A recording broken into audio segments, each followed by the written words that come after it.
Честно говоря, за первый тайм мне было стыдно, даже не узнавал, что это на футбольном клубе, в поле находится футбольный клуб Минск. Значит, с чем это связано? Связано, во-первых, конечно же, с тем, что мы начинаем чемпионат, первая игра.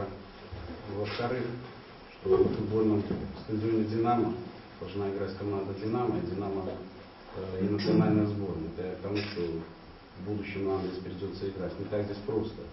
Скажем, любой команде надо время на адаптацию. Что показал второй тайм. Второй тайм, я считаю, это опять же мое субъективное мнение, мы сыграли с преимуществом, были ближе к тому, чтобы добиться хотя бы ничьи.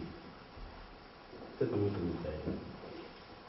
Я хочу поздравить тоже коллегу и команду Минска на хорошей игре. Я согласен, что мы в первом тайме были лучшим противником, в втором тайме.